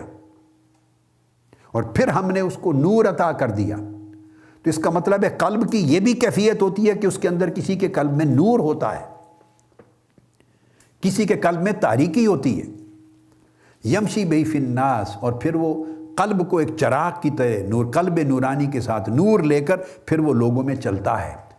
کیوں چلتا ہے لوگوں میں؟ سیر و تفریح کی بات نہیں ہو رہی، وہ پھر جو اپنے قلب کا نور ہے پھر لوگوں میں بانٹتا ہے، تو لوگوں کے دلوں کی تاریکیوں کو بھی دور کرتا ہے اور وہاں بھی روشنی منتقل کرتا ہے۔ فرمایا ایک طرف ایسا صاحب ایمان شخص ہے جو کفر کی ظلمتوں سے نکل کر قلب زندہ کا حامل ہوا، پھر قلب نورانی اس کو نور قلب نصیب ہوا نور ایمان کے باعث، اور پھر وہ اپنے نور والا ہی نہیں بلکہ نور لازم ہی نہیں، نور متعدی، لوگوں کو بھی نور کی خیرات بانٹنے والا ہے۔ ایک طرف وہ کمم مثلہ فی الظلمات لیس بخارج منہا، تو کیا ایسے خوش نصیب کو ان لوگوں کے برابر سمجھ لیں جو ابھی تک خود ہی اندھیروں میں بھٹک رہا ہے، ظلمتوں میں ہے اور خود نکلا ہی نہیں۔ تو مطلب یہ تھا کہ نہیں، نور قلب رکھنے والے اور ظلمت قلب رکھنے والے برابر نہیں ہو سکتے۔ اب یہاں سے ہماری گفتگو یہ اس طرف چل پڑی، قلب کا مفہوم سمجھا لینے کے بعد، کہ اب ایک ایسا محل، ایک ایسا برتن ہے جس میں نور آتا ہے، وہ علم کے ذریعہ کی طرف لے جاتا ہے، وہ نور آتا ہے اس قلب کے اندر۔ فرمایا یا ایھا الذین آمنوا اتقوا اللہ وآمنوا برسولہ یؤتکم کفلین من رحمتہ ویجعل لکم نورا تمشون بہ ویغفر لکم واللہ غفور الرحیم۔ فرمایا کہ ایمان والو، اگر تم تقوی اختیار کرو اور اللہ کے رسول پر ایمان لے آؤ، اللہ کا تقوی اختیار کرو اور اللہ کے رسول پر ایمان لے آؤ، تو اللہ تعالیٰ تمہیں اپنی رحمت کے 2 گنا حصے، 2 حصے عطا فرمائے گا۔ وَيَجْعَلْ لَكُمْ نُورًا تَمْشُونَ بِهِ، اور تمہیں نور عطا کر دے گا۔ یہ نور کہاں عطا کر دے گا؟ کیا اس کے سر پہ، اس کے ماتھے پر، اس کے جسم پر نور کی کوئی شعائیں نظر آئیں گی؟ نہیں، یہ اس کے قلب کو محل نور بنا دے گا۔ تو گویا یہ ایک الگ قلب ہے، ایک الگ دل ہے، جس میں کبھی کفر آتا ہے، کبھی ایمان آتا ہے، کبھی اندھیرا آتا ہے، کبھی نور آتا ہے، اور کبھی نور کی شعائیں پھوٹتی ہیں۔ تو فرمایا کہ وہ دو حصے رحمت کے ملیں گے، اور اللہ پاک تمہیں اپنا نور اس کے اندر ڈال دے گا۔ یہ وہی نور ہے جس کا ذکر اللہ پاک نے فرمایا، اللہ ولی الذین آمنوا یخرجہم من الظلمات الی النور۔ اللہ ایسے ایمان والوں کا ولی ہے، انہیں پھر وہ ظلمتوں سے نکال کر نور کی طرف لے جاتا ہے۔ اور یہ جو نور قلب میں ہر جگہ مدیت ہوتا ہے، اللہ پاک نے عالم خلق میں، اس کائنات میں، اس نور کا ایک چشمہ بھی رکھا ہے، اور اس کا نام ہے وجود محمد صلی اللہ علیہ وسلم۔ اور ایک چشمہ قرآن کی شکل میں ہے، اس کو چشمہ ہدایت۔ تو فرمایا قد جاءکم من اللہ نور و کتاب مبین۔ اللہ پاک کی طرف سے فرمایا کہ بے شک تمہارے پاس ایک نور آ گیا، اور نور حضور علیہ السلام سرکار سیدنا محمد مصطفیٰ صلی اللہ علیہ وسلم کی ذات اقدس، وہ کتاب مبین، اور کتاب روشن آ گئی۔ کہیں حضور علیہ السلام کو نور سے تعبیر کیا قرآن مجید نے، کہیں قرآن مجید کو نور سے تعبیر کیا خود قرآن مجید نے۔ فرمایا قرآن مجید کو فآمنوا باللہ ورسولہ والنور الذی انزلنا واللہ بما تعملون خبیر، التغابن میں، کہ اللہ پر ایمان لائیں، اللہ کے رسول پر ایمان لائیں، اور اس نور پر جو ہم نے ان کے ساتھ ان پر نازل فرمایا۔ اسی طرح یا ایھا الناس قد جاءکم برہان من ربکم وانزلنا الیکم نورا مبینا۔ تمہارے پاس اللہ کی برہان، سب سے بڑی قوی حجت اور دلیل آقا علیہ السلام کی ذات آ گئی، اور روشن نور آ گیا قرآن۔ تو آقا علیہ السلام کی ذات اقدس کو اور قرآن مجید کو، دونوں کو قرآن مجید نے نور کہا۔ تو یہ منبع ہے۔ اب وہ پھر وہی نور مومن کے قلب میں منتقل ہوتا ہے، مومن کے قلب میں، اور وہ نور پھوٹتا ہے۔ پھر وہ نور عالم مالا کے ساتھ، عالم مالا اعلیٰ کے ساتھ جڑ جاتا ہے، عالم بالا کے ساتھ۔ وہ عالم بالا یا مالا اعلیٰ، وہ اسرار اور رموز کا اور مغیبات کے علوم اور معارف کی دنیا ہے۔ جب یہ یہاں نور روشن ہو جاتا ہے اور مالا اعلیٰ کے ساتھ متصل ہو جاتا ہے، تو پھر اسرار و رموز اور علوم اس میں القاء ہونے لگتے ہیں، اس قلب کے اندر اترنے لگتے ہیں۔ اس وقت تک نہیں اترتے جب تک قلب محل نور نہ بن جائے۔ نور عالم نور سے جب ملتا ہے تو ہم جنس ہو جاتے ہیں، تو پھر وہاں سے علوم اور معارف اور اسرار اترنے لگ جاتے ہیں۔ اس کو کہتے ہیں کہ اندر حکمت کا، علم کا چشمہ پھوٹ اٹھا۔ نور نور سے ملتا ہے، تو قلب کے اندر نور پیدا ہونا ضروری ہے۔ اب اس کو قرآن مجید ارشاد فرماتا ہے، اللہ نور السماوات والارض، اللہ آسمانوں اور زمینوں کا نور ہے، یعنی منور فرمانے والا ہے۔ اس کے بعد فرمایا، مثال دی، مثل نورہ کمشکات فیہا مصباح، اس کے نور کی مثال۔ اب یہ اس آیت کریمہ کی دو تفسیریں ہیں، میں دوسری تفسیر کو آج لے رہا ہوں۔ پہلی تفسیر جو ہے، یہ دونوں تفسیریں صحابہ کرام نے، کثیر صحابہ کرام نے کی ہیں، تابعین نے کی ہیں، اتباع التابعین نے کی ہیں، اور ائمہ تفسیر کے ہاں سینکڑوں کتب میں دونوں تفسیریں موجود ہیں۔ تو پہلی تفسیر تو اللہ کے نور کی مثال اور چراغ، یہ سب کچھ، اس سے مراد حضور علیہ السلام کا وجود اقدس ہے۔ مثل نور ہی، اللہ کے نور کی مثال، اس سے مراد حضور علیہ السلام کو لیا گیا ہے۔ مگر اس تفسیر پر آگے چل کر جب عقائد کی اور اصول عقائد کی بات آئے گی تو کسی موقع پر مناسبت ہوگی، اس کو کریں گے۔ آج میں اس کی جو تفسیر ثانی، دوسری تفسیر ہے، اس کو لے رہا ہوں۔ اور دوسری تفسیر کی گئی، قلب مومن کا جو نور ہے، اس کے اللہ پاک نے اپنے نور کی مثال قلب مومن کے ساتھ دی ہے، ایک مومن کے قلب کے ساتھ دی ہے، وہ جو نور ہو جاتا ہے۔ یہ تفسیر آج لے رہے ہیں۔ فرمایا اللہ آسمانوں اور زمینوں کو منور فرمانے والا، روشن فرمانے والا ہے، اور اس کے نور کی مثال ایسی ہے، فیہا کمشکات، جیسے سینہ ہے، چراغ دان ہے۔ اب چراغ دان سے مراد انسان کا سینہ ہے، اس کی شکل چراغ دان کی طرح ہے۔ آپ لالٹین دیکھتے ہیں نا آج کل بھی، تو وہ اس کی اس طرح کی شکل ہوتی ہے، تھوڑا اس طرح ڈھلوان اور پھر سیدھا۔ پہلے زمانوں میں گھر بنتے تھے تو گھر کے دروازے کے دائیں بائیں گلیوں میں چراغ رکھ دیتے تھے روشنی کے لیے، تو وہ بھی اس طرح شکل ہوتی تھی، آرچ کی جو شکل ہوتی، جیسے محراب بنتے ہیں، محراب یہ چراغ دان کی شکل ہوتی۔ ہمارا سینہ یہ دیکھیے، یہ گردن ہے، یہاں اللہ رب العزت نے یہ پسلیوں کا ایک نظام بنایا۔ اگر آپ نے ڈھانچہ کبھی دیکھا ہو، تصویر دیکھیں،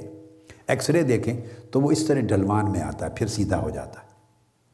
تو پسلیوں کا ڈھانچہ جس کے اندر سینہ، دل، سارا کچھ چھپا ہوا ہے، اور اوپر ہمارے تھروٹ گردن کے ساتھ جو ملتا ہے، اس کی شکل دیکھیں تو وہ چراغ دان کی مانند ہے، آرچ کی طرح ہے۔ تو فرمایا اللہ کے نور کی مثال ایسی ہے جیسے چراغ دان ہو، فیہا مصباح، یعنی مومن کا سینہ، اس کے اندر چراغ رکھا ہو، اس چراغ دان کے اندر چراغ رکھا ہو۔ المصباح فی زجاجہ، اور وہ چراغ شیشے کے اندر ہو، اس سے مراد قلب ہے۔ یہ جو شیشہ ہے وہ قلب ہے، دل ہے، اور چراغ اس دل کے اندر جل رہا ہے۔ اور دل کو شیشہ اس لیے کہا کہ جب آپ شیشے کے چراغ دان میں نور کو جلاتے ہیں تو جیسے بلب ہوتا ہے، بلب دیکھیں نا، وہ شیشے کا بنا ہوا ہوتا ہے، وہ شیشہ نہیں جل رہا۔ آپ ٹیوب کو دیکھیں، بلب کو دیکھیں تو وہ شیشہ نہیں جل رہا ہوتا، وہ تو کور ہے، اس کے اندر وہ تار ہے جو جل رہی ہے، روشن ہو رہی ہے، جو منبع نور بن گیا، جہاں سے روشنی پھوٹ رہی ہے، وہ اندر تار ہے۔ اور اس کو کور کرنے کے لیے ٹرانسپیرنٹ وجود چاہیے، تو شیشہ کا بلب بنا دیا گیا، تو اس میں سے شعاعیں پھیل کے باہر جا رہی ہیں۔ اس طرح مومن کا قلب جب اللہ کا نور الہی جب اس میں آ جاتا ہے تو وہ پھر قلب کی حیثیت ٹرانسپیرنٹ ہو جاتی ہے، شیشے کی طرح، اور اس کے اندر نور الہی کا چراغ جل رہا ہوتا ہے۔ اور نور الہی کے چراغ کی شعاعیں جب نکلتی ہیں تو دل کی دیواریں، یہ میں نے کہا نا، اس دل کے اندر محل ہے اس قلب کا، تو یہ جو گوشت ہے، پوست، اور اس کے جو مسلز ہیں، ٹیشو، یہ دیواریں حائل نہیں ہوتی، وہ اس کا نور، بدن کی دیواریں بھی حتیٰ کہ حائل نہیں ہوتی، وہ نور پھر نکل جاتا ہے اطراف و اکناف میں۔ تو فرمایا وہ چراغ گویا زجاجہ میں ہے، اور جو زجاجہ پھر اس چراغ کے جلنے سے، نور الہی کا چراغ جب جلتا ہے قلب مومن میں، انسان کے دل میں، تو وہ اس طرح لگتا ہے کأنہا کوکب دری، کہ جیسے چمکتا ہوا ستارہ ہے۔ جس طرح اندھیری رات میں ستارہ چمکتا ہے اور روشنی نظر آتی ہے، اس طرح مومن کا دل آسمان سینہ میں اس چمکتے ہوئے ستارے کی طرح روشن ہوتا ہے، اس کی شعاعیں پھوٹ رہی ہوتی۔ اور پھر اس کے بعد آگے بیان کیا، یوقد من شجرۃ مبارکۃ، اور وہ مبارک سینے سے وہ چراغ روشن ہے، ہو رہا ہے، شجرۃ مبارکۃ، زیتون، زیتون کے درخت سے وہ روشن ہو رہا ہے وہ چراغ، لا شرقیہ ولا غربیہ، وہ ایمان کی طرف اشارہ ہے، اور علم اور معرفت الہیہ کی طرف اشارہ ہے، مشکات نبوت محمدی سے وہ نور لے رہا ہے، مالا اعلیٰ سے انوار الہیہ کو لے رہا ہے، اور چمک ہو کر وہ نہ شرقی ہے نہ غربی، یعنی اس کی کوئی سمت نہیں ہے، وہ کسی سمت کا محتاج نہیں ہے، چونکہ نور حق ہے، اور نور حق سمتوں کا محتاج نہیں ہوتا۔ اور اس کی کیفیت یہ ہے کہ پھر یکاد زیتھا یضیء ولو لم تمسسہ نار، جس کے اندر یہ چراغ، یہ نور روشن ہو جائے تو پھر اس کی عالم یہ ہوتا ہے کہ وہ جیسے کہ وہ اگر آگ نہ بھی چھوئے تو تب بھی لگتا ہے کہ یہ زیتون کا تیل بھڑک اٹھے گا، یعنی کتابیں نہ بھی دیکھے تو تب بھی علم کے چشمے پھوٹ رہے ہوتے ہیں اس کے اندر۔ لو لم تمسسہ نار سے مراد یہ ہے وہ جو عام عادت کے ذرائع علم ہیں، کتابوں کے، اساتذہ کے، مدارس کے، اسکولوں کے، کتب کے انبار کے، لائبریریوں کے، اگر ان کو نہ بھی چھوا ہو تو جب یہ نور حق دل کے اندر روشن ہو جاتا ہے تو اسے ڈائریکٹلی مالا اعلیٰ سے علوم اور معارف ملنے لگ جاتے ہیں۔ تو یہ وہ ایسی باتیں پھر وہ صاحب نور قلب بیان کرتا ہے کہ کتابوں کو چھوئے بغیر وہ علم دیتا ہے، کتابوں کو کھولے بغیر وہ علوم اور معارف کے سمندر بہا دیتا ہے، کتابوں پر کی محتاجی کے بغیر اس سے علم جنم لیتا ہے، معارف جنم لیتے ہیں۔ تو اس کو اللہ رب العزت نے یہ مثال دی میرا مراد یاد رکھ لیں، نہ اصل درخت ہے زیتون کا، نہ تیل ہے، نہ اس کو آگ کا چھونا ہے۔ کیوں؟ فرمایا نور علی نور، اور اگر وہ اس کے بعد ایسے نور کا حامل مومن، مرد مومن جس کا قلب نور حق کا چراغ بن گیا ہے اور مالا اعلیٰ کا نور علم اور معرفت کی شکل میں وہ چشمہ بن کے پھوٹ رہا ہے اس کے قلب سے، اگر ایسا مرد مومن اگر کتابوں کو پڑھ لے اور نصابات کو پڑھ لے تو نور علی نور، پھر اس کا نور کسبی، علم کسبی بھی ہو جاتا ہے اور علم وہبی بھی ہو جاتا ہے۔ اس کا علم عالم ناسوت کے علم بھی جمع ہو جاتے ہیں اور عالم ملکوت اور عالم جبروت اور لاہوت کے علم بھی جمع ہو جاتے ہیں، علوم الہیہ بھی جمع ہو جاتے ہیں اور علوم ارضیہ اور علوم کونیہ بھی جمع ہو جاتے ہیں۔ تو نور علی نور، وہ نور پہ نور ہو جاتا ہے۔ پھر اللہ پاک جس کو چاہتا ہے اس نور سے ہدایت عطا کرتا ہے۔ اب جو میں نے کہا کہ اس سے مراد ایکچول درخت یا تیل نہیں ہے، یہ مثال دی اللہ پاک نے اپنے نور کی، مرد مومن کے سینے اور قلب کے ساتھ خود کلیئر کر دیا۔ یضرب اللہ الامثال للناس، اللہ پاک نے فرمایا لوگو یہ آیت پڑھ کے کہیں اس سے زیتون کا روغن نہ سمجھ لینا کہ بازار چلے جاؤ بھی زیتون کا اولیو آئل خرید کے لے آئیں، اس سے کوئی چمک آ جائے گی، یا زیتون کا درخت نہ سمجھ لینا۔ فرمایا میں نے مثال دی ہے لوگوں کو سمجھانے کے لیے، تو مثال میں میں میسج کیا دینا چاہتا ہوں اس کو سمجھنے کی کوشش کرو۔ یہ جو میں نے آپ کو ساری مثال دی ہے، تیل کا جلنا، زیتون کا نام لینا، درخت کا ہونا، شرقی غربی کا نہ ہونا، اور وہ اتنا اجلا شفاف تیل کے آگ چھوئے بغیر بھی جل اٹھے، یہ ساری باتیں مثال کے طور پہ فرمائی ہیں تاکہ تمہیں سمجھ آئے کہ میں کس نور کی بات کر رہا ہوں اور کس مالا اعلیٰ سے اترنے والے علم کی بات کر رہا ہوں۔ تو اللہ پاک نے کلیئر کر دیا وَيَضْرِبُ اللَّهُ الْأَمْثَالَ لِلنَّاسِ۔ اب یہ جو چیز ہے یہ قرآن مجید میں ایک اور مقام پر بھی کہی گئی، میں اسی موقع پر اس کو بھی ساتھ لے لیتا ہوں۔ ارشاد فرمایا یہ جو مالا اعلیٰ کی ایک اور مقام پہ قرآن سورہ الرعد میں آیت نمبر 17، ایک مثال یہ آئیں آج دو مثالیں لیتے، ایک وہ لے لی، ایک مثال اور قرآن مجید سے لیتے ہیں۔ الرعد سورہ نمبر 13 ہے، 13 آیت نمبر 17، فرمایا اعوذ باللہ من الشیطان الرجیم انزل من السماء ماء فسالت اودیۃ بقدرها فاحتمل السیل زبد الرابیہ۔ فرمایا اس نے آسمان کی طرف سے، آسمان کی جانب سے پانی اتارا تو وادیاں اپنی اپنی گنجائش کے مطابق بہہ نکلی۔ فسالت اودیۃ بقدرہا، آسمان سے پانی اتارا، یہ بھی مثال ہے۔ آخر پہ اللہ پاک اس آیت کریمہ کے اینڈ میں فرمایا کذالک یضرب اللہ الامثال، اس طرح اللہ تعالیٰ مثالیں دیتا ہے اور اپنی معرفت کی باتوں کو مثالوں کے ذریعے سمجھاتا ہے۔ اس آیت کے آخری لفظ یہ ہیں تو ذہن میں رکھ لیں، تو مراد اس سے وادیاں۔ اب جب یہ کہہ دیا کہ اللہ مثال دیتا ہے تو اس کا مطلب ہے کہ اللہ رب العزت کی اس آیت کریمہ، اس قرآنی آیت کو ایکچولی وادیوں اور دریاؤں سے سروکار نہیں ہے، وہ ویلیز کی ڈسکشن نہیں کر رہی، اس بارش کی ڈسکشن نہیں کر رہی جو بادل سے آتی ہے اور وادیاں بھر کے بہتی ہیں اور دریا بنتے ہیں، نہیں، ان کو بطور مثال کوٹ کر رہا ہے، بات کسی اور چیز کی سمجھا رہا ہے،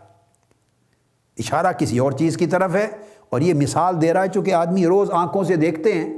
اور جس چیز کو ہر روز دیکھتا ہو تو اس کی مثال سے بات سمجھنے میں جلد آسانی ہو جاتی ہے، اس لیے فرمایا مثال ہے۔ فرمایا یہ ایسی مثال ہے جیسے آسمان کی جانب سے پانی اتارا اللہ پاک نے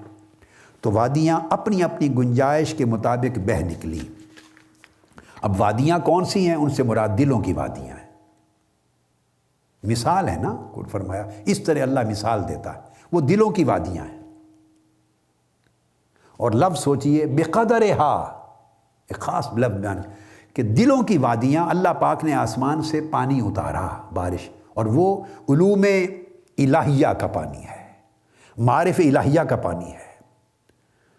مالا اعلیٰ کے انوار تجلیات کا، نور کا پانی ہے، اللہ کے ان علوم کا پانی ہے جن کا احاطہ یا ادراک نہ حواس کر سکے تھے نہ عقل کر سکی تھی، اب وہ علوم قلب کے برتن میں ہی اترنے تھے۔ اور قلب کو وادی کہا، فرمایا اس طرح دیکھو جیسے اللہ نے آسمان سے پانی اتارا، بارش ہوتی ہے، انوار الہیہ کی بارش، علوم الہیہ کی بارش، معارف الہیہ کی بارش، حکم الہیہ کی بارش، اللہ کے علم کی عطاؤں کی بارش وہ ہوئی اور دلوں کی وادیاں بھر گئیں۔ پھر فرما دیا بقدرہا،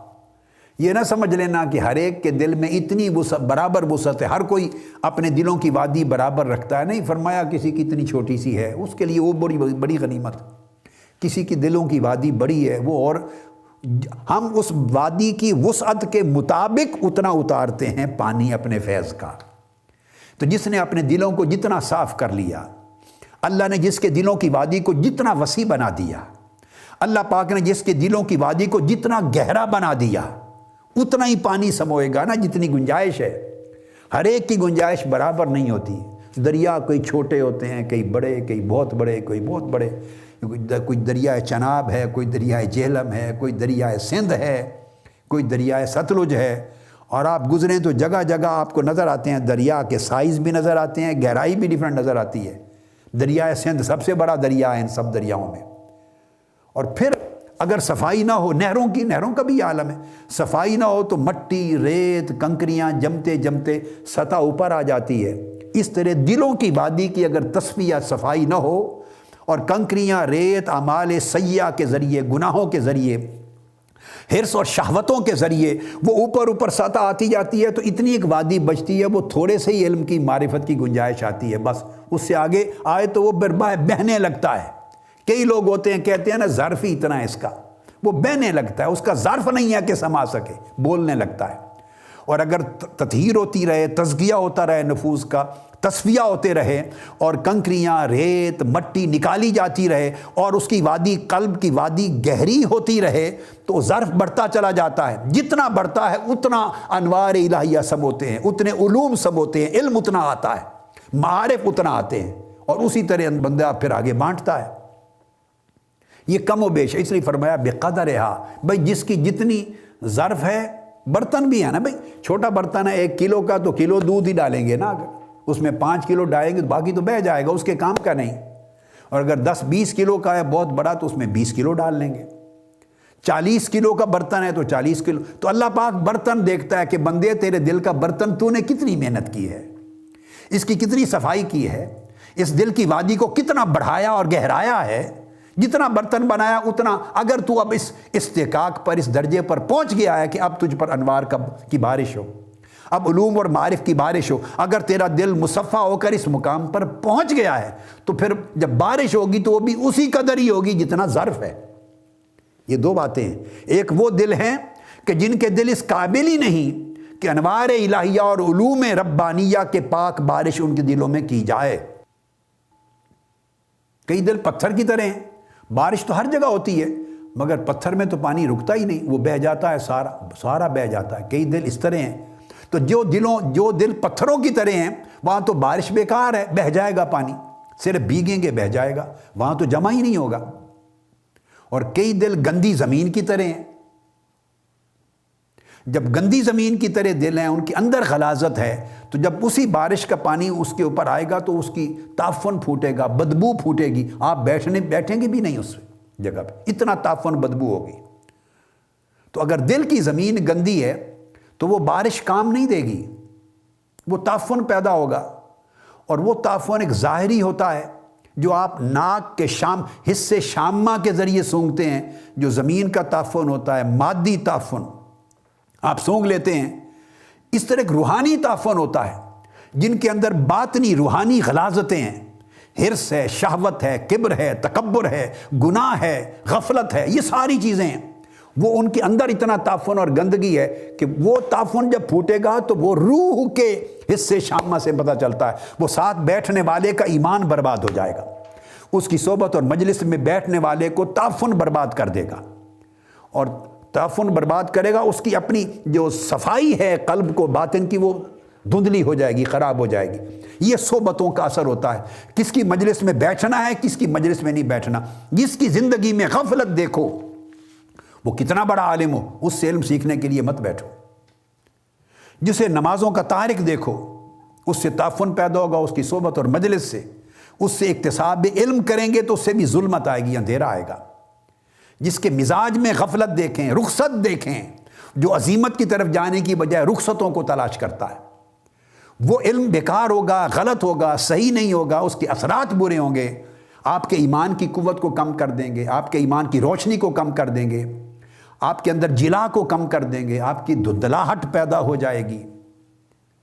آپ کا تزکیہ نہیں رہے گا، آپ کے اخلاق خراب رفتہ رفتہ ہو جائیں گے غیر شعوری طور پر۔ لہٰذا اس لیے علماء نے، ائمہ نے، امام نووی نے اور باقی جتنے ائمہ گزرے جنہوں نے آداب علم لکھے، آگے آئے گا یہ موضوع۔ یہ تو درمیان میں ماہیت علم اور ذرائع علم پر ہم گفتگو کر رہے ہیں، آگے آئے گا۔ تو فرماتے تھے کہ جب استاد پکڑو، جس سے پڑھنا ہے، جس کی صحبت میں بیٹھنا ہے، جس سے رشد و ہدایت لینی ہے یا جس سے علم اور معرفت لینی ہے، تو پہلے اس کو دیکھو کہ دین میں کتنا پختہ ہے، ایمان میں کتنا پختہ ہے، تقوی میں کتنا پختہ ہے، اس کے اندر عبادت گزاری کتنی ہے، دین کا تمکن کتنا ہے، ثبات کتنا ہے۔ پھر یہ دیکھو کہ اس کے اندر رخصت کے پہلو ہیں۔ اللہ پاک نے ہر چیز رکھی ہے نا دین میں، رخصت بھی رکھی ہے اور عزیمت بھی رکھی ہے۔ تو کچھ لوگ رخصتوں کے طالب ہوتے ہیں، یار یہ آسانی ہے، یہ رخصت ہے، یہ جو رخصتوں کے طالب ہوں گے، اس کا مطلب ہے اس کے اندر تقویٰ کی پختگی نہیں، وہ آسانیاں تلاش کرتا ہے، وہ آسانیاں تلاش کرتا ہے۔ تو جس کی طبیعت اور مزاج میں آسانی تلاش کرنا ہے اور دین پر عمل کے اندر عزیمت اور مشقت اور اجتہاد اور جہاد اور کاوش کا ذوق زیادہ نہیں ہے، آسان طلب ہے، سہولت طلب ہے، تو اس کے علم میں بھی اس کے اثرات ہوں گے، اس کے کلام میں اثرات ہوں گے، اس کی صحبت میں اثرات ہوں گے۔ لہٰذا استاد لینے سے قبل، شیخ لینے سے قبل، اپنا صاحب لینے سے قبل، جس سے سیکھنا ہے، علم لینا ہے، پڑھنا ہے، صحبت میں بیٹھنا ہے، یہ دیکھو کہ اس کے اندر نوافل کا رغبت کتنی ہے، علم کی معرفت کتنی ہے، قرآن کی رغبت، سنت کی رغبت کتنی ہے، اپنی ذاتی عمل میں اخلاق کیسے ہیں، طیبات اور صالحات اور حسنات ہیں یا نہیں ہیں، اور مجاہدہ ریاضت کتنی ہے،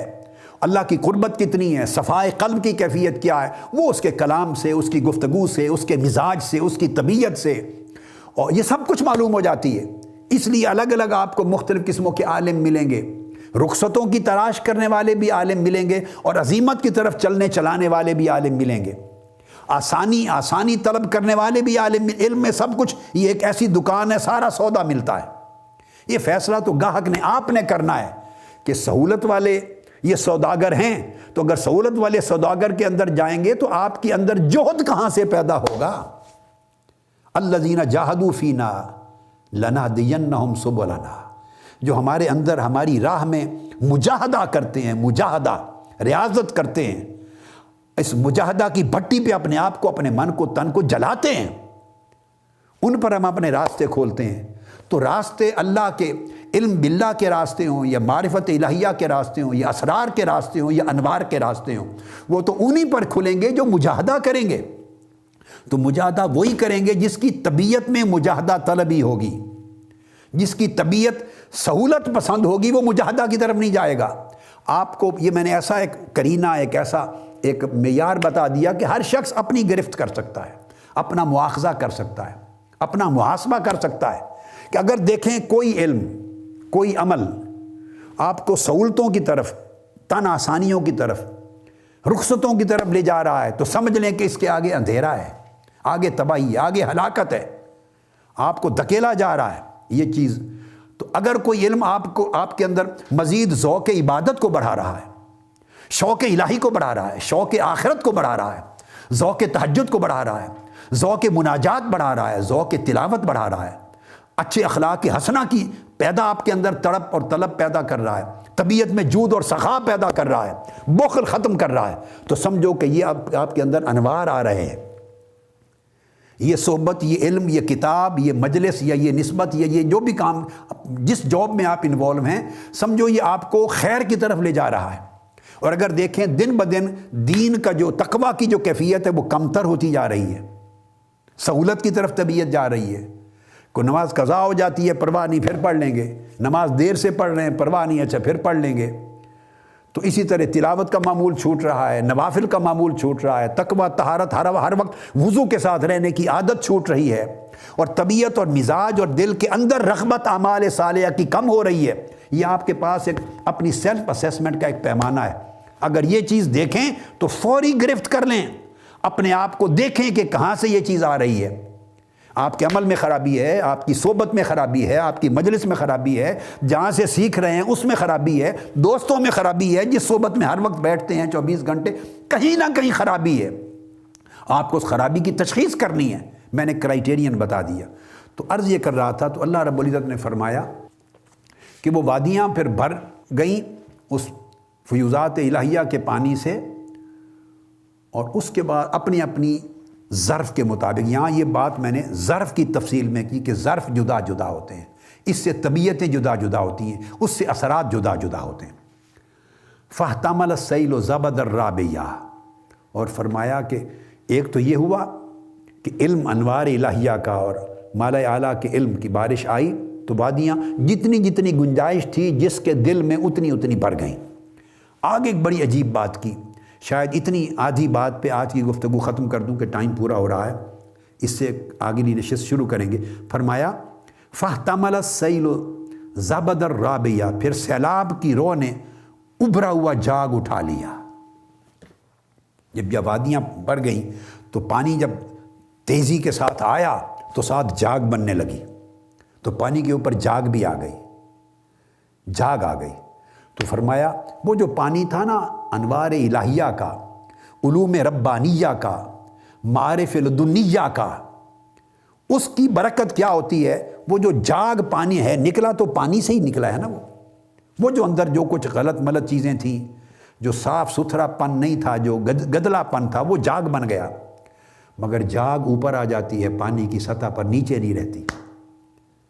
تو جاگ کو پھر اگر سیلاب پانی فیض صحیح تھا تو وہ جاگ کو بہا کے لے جاتا ہے، اٹھا کے لے جاتا ہے، اس نے اوپر اٹھا لیا